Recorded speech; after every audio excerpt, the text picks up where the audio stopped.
He looked straight at her across the table. Behind him, the city glittered. Thousands of tiny lights painting the glass like gold dust. His voice came out calm, almost too calm for the words that followed. "Here's $10,000, he said quietly. "Be my fiancée, for a week." For a heartbeat, the world forgot to move. Traffic still hummed outside, laughter drifted up from the street below. But inside that restaurant, it was as if time itself paused. Maya Ahmed blinked, trying to decide if she'd misheard. Her pulse hammered in her ears. Who even said things like that? And yet, the man sitting across from her didn't look like someone making a joke. Ethan Cross, the Ethan Cross, CEO of Cross-Stitch Industries. The kind of man whose name was printed in magazines. Whose photos appeared beside headlines about billion-dollar deals. But up close, he didn't look like those headlines at all. He looked tired. Sharp suit, perfect posture, but eyes that had forgotten how to rest. She didn't know it yet.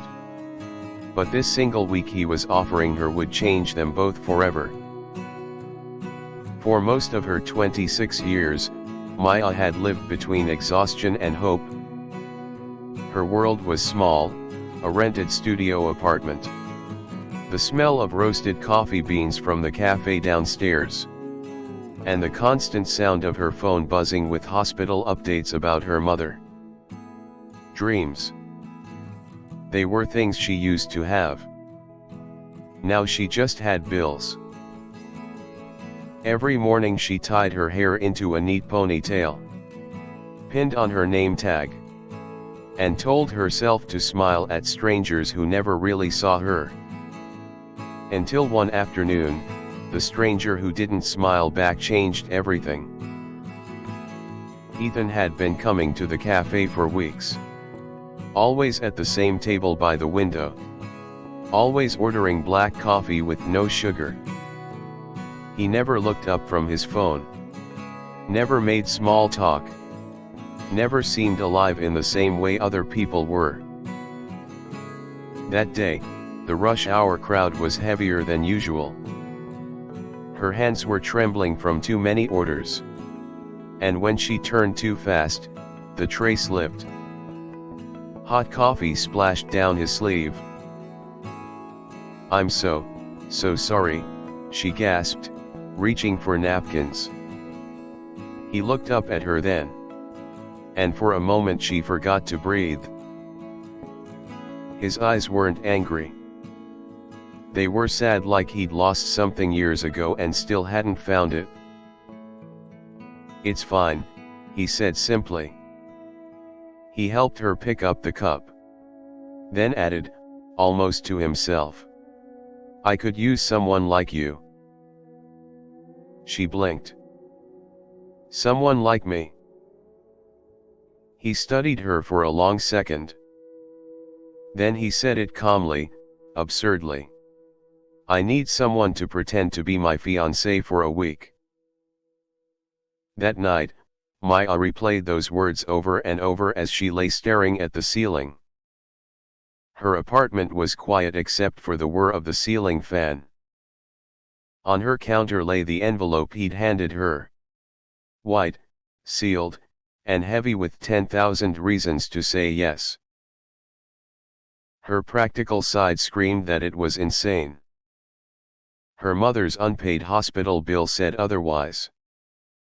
And the look in Ethan's eyes, that faint, hollow ache, made her wonder what could drive a man like him to ask for something so strange. When morning came, she was still awake. And when her phone buzzed with another hospital reminder, her answer finally formed. Ethan's office felt more like a fortress than a workspace. Glass walls. Perfect symmetry. Not a single thing out of place except a framed photograph on his desk. A woman smiling, sunlight caught in her hair. Maya hesitated in the doorway. He glanced up. "You're early." "You're serious about this?" she asked. "I wouldn't offer $10,000 for a joke," he said. "Why me?" she asked again. He paused, eyes unreadable. "Because you're the only one who didn't pretend to like me when I walked into that cafe." That answer hung between them like a fragile truth. She nodded slowly. "All right. I'll do it." And just like that, her life changed course. The next few days felt unreal. Designer clothes she'd never worn, dinners in places she'd only seen online. Cameras flashing, reporters asking questions. To the world, she was Ethan Cross's mysterious fiancée. The girl who'd stolen the heart of the city's most unreachable man. At first, she told herself it was just acting. Smile when he smiled. Hold his arm when photographers leaned in. Nod politely when people whispered behind them. But as the days passed, something began to shift. He started to ask her small things about her mother, her favorite food. Why she always tied her hair the same way. He listened. Really listened. And she started noticing things about him too. How he touched that framed photo before leaving the office each day. How he flinched when someone mentioned family. How he smiled only when she forgot the cameras existed. One evening, after a long charity gala, they sat in his car under the soft glow of streetlights. For the first time, neither of them had to pretend. "You act like the world's against you," she said quietly. "It is," he replied after a moment. "Or maybe I just stopped giving it reasons not to be." His voice carried a weight that made her chest tighten. She didn't ask what he meant. She just looked at him, and for the first time, saw not a CEO, but a man who didn't know how to stop being lonely. By the fifth day, she caught herself forgetting it was all fake. When he held her hand, she didn't think about the money.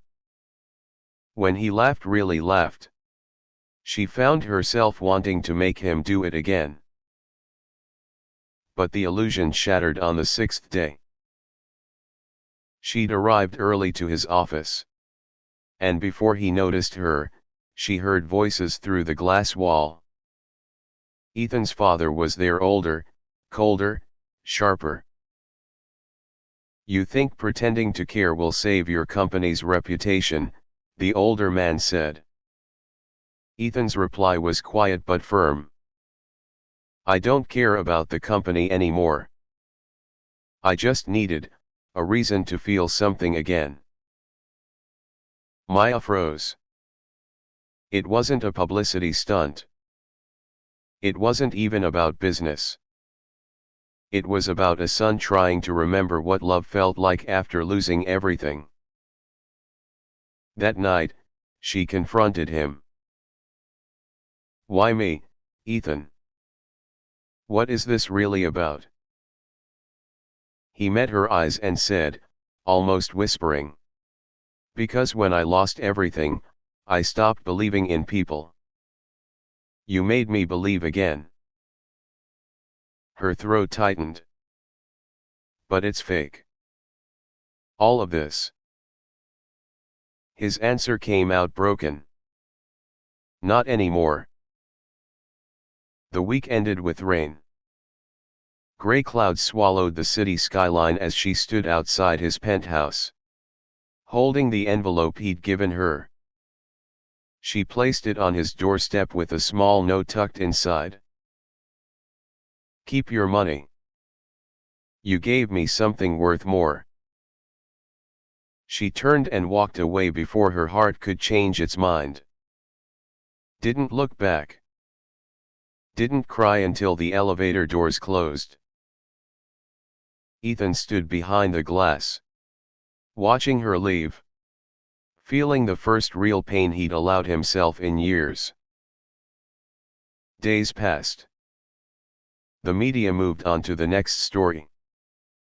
The house grew silent.